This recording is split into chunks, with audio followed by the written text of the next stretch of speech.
सर्व पत्रकारांचं मी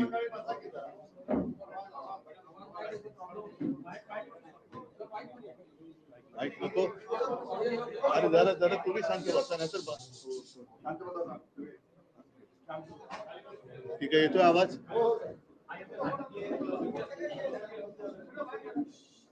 सर्व पत्रकारांचं मी स्वागत करतो. आज ही पत्रकार परिषद मी महाविकास आघाडीचे आपले उमेदवार वसंतराव यांच्या समर्थनार्थ किंवा प्रचारासाठी घेतली आहे. कारण आज 5 वाजता प्रचार संपतो या टप्प्याचा. माझी पण इच्छा होती, ह्या सर्व माझ्या कार्यकर्त्यांची, काँग्रेसच्या, राष्ट्रवादीच्या सर्व मित्रपक्षांची इच्छा होती की एक सभा, जाहीर सभा नांदेडमध्ये घ्यावी. पण वेळेची जरा खेचाखेची सुरू आहे. त्यातून मध्येच पाऊस येतो. काल आपण पाहिलं. आणि वसंतरावांना मी विनंती केली, कमल किशोरजी तुमचं सुद्धा स्वागत करतो, सगळ्यांचं स्वागत करतो मी. त्यांना की माझे सर्व शिवसैनिक तुमच्या विजयासाठी अथक प्रयत्न तर करणार आणि तुम्ही विजयी तर नक्की होणारच आहात. पण वेळेची थोडीशी ओढाताण लक्षात घेऊन आपण जर का प्रेस कॉन्फरन्स घेतली तर बरं होईल. आणि वसंतरावजी आपण सुद्धा मोठ्या मनाने त्याला मान्यता दिली, त्याच्याबद्दल धन्यवाद देतोय. साधारणतः 19 साली देशात किंवा राज्यात पहिल्या प्रथम महाविकास आघाडीचं सरकार हे स्थापन झालं.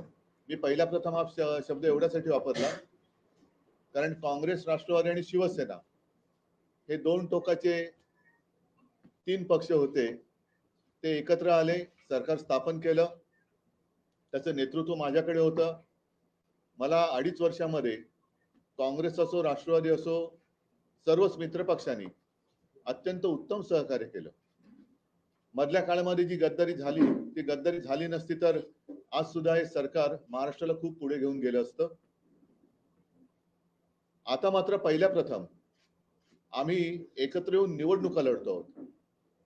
कारण हे सरकार असं होतं की निवडणुका आम्ही वेगळ्या लढलो होतो आणि सरकार स्थापन केलं होतं. अत्यंत चांगला ताळमेळ जसा त्यावेळेच्या सरकारमध्ये होता तसाच अत्यंत चांगला ताळमेळ आत्ताच्या आमच्या या निवडणुका लढण्याच्या प्रचारामध्ये दिसून येतो आहे. मी काल परभणीची सभा घेतली, परवा वर्धा आणि अमरावतीमध्ये सुद्धा दुपारची सभा होती, ती हॉलमध्ये घ्यावी लागली आणि बाहेर मंडप टाकण्यात आला. एकूणच काय की सगळीकडे सर्व मित्रपक्षांचे कार्यकर्ते हे जोमाने आणि एकदिलाने महाविकास आघाडीचे उमेदवार जिंकून आणण्यासाठी प्रयत्न करतायत. आणि मला खात्री आहे की जिथे जिथे काँग्रेसचे उमेदवार आहेत त्यांची निशाणी हात आहे, राष्ट्रवादीचे त्यांची निशाणी तुतारी आहे आणि शिवसेनेची मशाल, तर जणू काही ह्या आपल्याच निशाण्या आहेत. अशा पद्धतीने सर्व मित्रपक्षांचे कार्यकर्ते हे अत्यंत प्रामाणिकपणाने त्या मतदारसंघात काम करतात. आणि एवढी एकजूट, एवढी एक जिन्सीपणा आल्यानंतर विजय हा निश्चित असतो.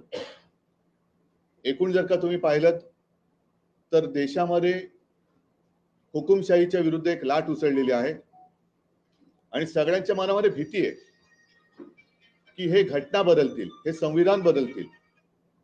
आणि गेल्या काही वर्षातली त्यांची वाटचाल ही तशीच दिसते.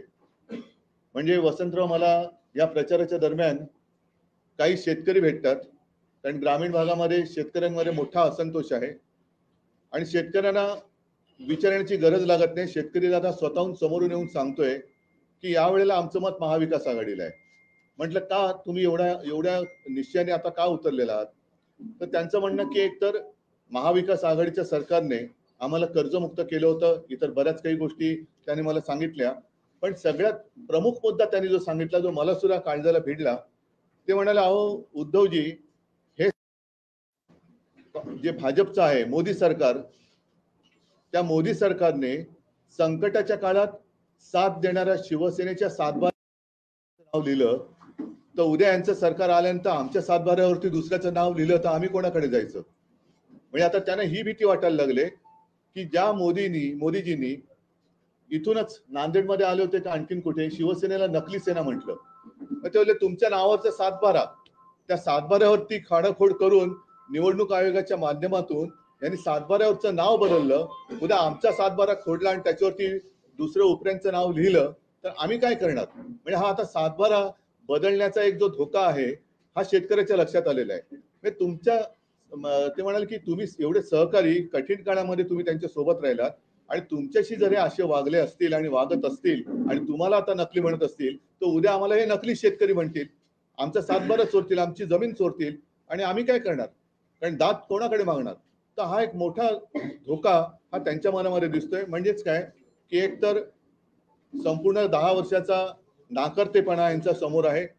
त्याच्यानंतर यांची हुकुमशाही, जसं सुरतेमध्ये एक जादू झाली आणि भाजपचा उमेदवार जिंकला. ही अशी जादू जादू जादू करायला लागले तर आम्ही आणि सर्वसामान्य लोक काय शिल्लक राहणार? हा तर शेतकऱ्याचा प्रश्न आहे. त्याच्याकडे माझ्याकडे उत्तर आहे, ते म्हणजे महाराष्ट्रामध्ये महाविकास आघाडी आणि देशामध्ये इंडिया आघाडी. तर अशा पद्धतीने ही निवडणूक होते आहे. एक घटना बदलण्याची, संविधान बदलण्याची भीती ही सर्वसामान्यांच्या मनामध्ये खोलवर रुजले. कारण यांनी गेल्या संसदेच्या अधिवेशनात समोरचे विरोधी पक्षाचे जवळपास 150 खासदार हे निलंबित करून आपल्याला पाहिजे तसं मनमानी करून काही कायदे हे पारित करून घेतले.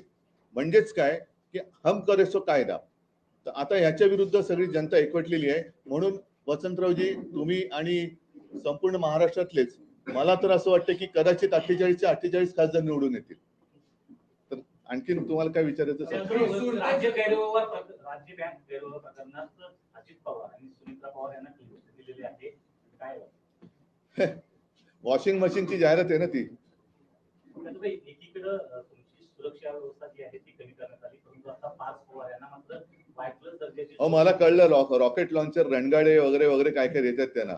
आणि हेच झालेले त्यांचे सगळे जे काही त्यांच्या आजूबाजूला असलेले गद्दार लोक आहेत, अगदी साधे म्हणजे कोणाचं मी कामामुळे त्यांची घरामध्ये काम करणाऱ्या सुद्धा Z+Y+Y झेड हे काही दिले आणि बाकी सुरक्षा, सर्वसामान्यांची सुरक्षा ही वाऱ्यावर पडलेली आहे. महिला सुरक्षित नाहीयेत.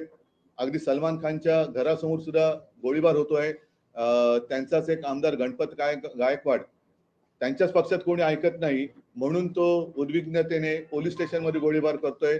तर सुरक्षा वाऱ्यावर पडलेली आहे, सर्वसामान्यांची सुरक्षा वाऱ्यावर आहे आणि यांच्या सोबतचे गद्दार आहेत त्यांना मात्र ते कडेकोट बंदोबस्तात ठेवत आहेत. आता त्या सुरक्षेचा खर्च कोण करतंय हा एक प्रश्न आहे. म्हणजे सर्वसामान्य माणूस ज्याची सुरक्षा तुम्ही उघड्यावर टाकले त्याच्याकडनं कर घेऊन तुम्ही गद्दारांची सुरक्षा करतात. लोकसभा निवडणूक बिनशर्त होते आहे, लोकशाही हुकुमशाहीकडे जाते का? जसं आपण सुरत मध्ये जी परिस्थिती झाली नक्कीच जाते. आणि सुरत हे काय केंद्र मला कळत नाही. गद्दार पण पहिले सुरत त्यांना सुरक्षित का वाटली? ज्या आमच्या छत्रपती शिवाजी महाराजांनी सुरत लुटली होती ती सुरत महाराष्ट्र का लुटते? महाविकास आघाडी एकत्रित प्रचार करते, मात्र हा का आता चाललंय ना एक अपवाद आहे तो सांगलीचा. विशाल पाटील पण तो महाविकास आघाडीचा नाहीये, त्यांनी बंडखोरी केलेली आहे आणि मला वाटतं काँग्रेस त्यांच्यावरती कारवाई करेल.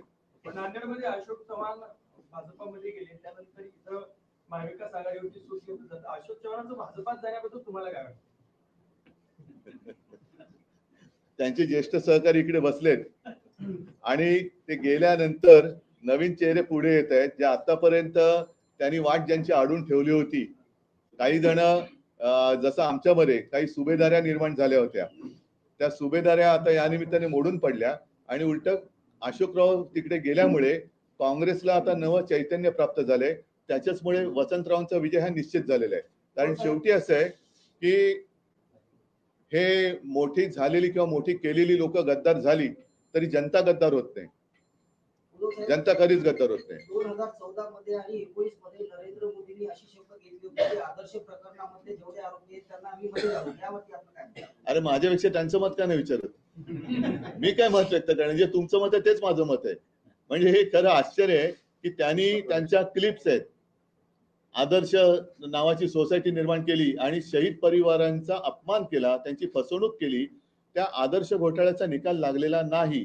आता परत ज्या अर्थी त्या अर्थी असं जर का लावायचं झाला तर ज्या अर्थी अशोकरावांना त्यांनी भाजपात घेतले, अगदी थेट राज्यसभेत पाठवलं आणि त्यांचं बरंचसं कोड कौतुक त्यांनी व्यासपीठावर केलं.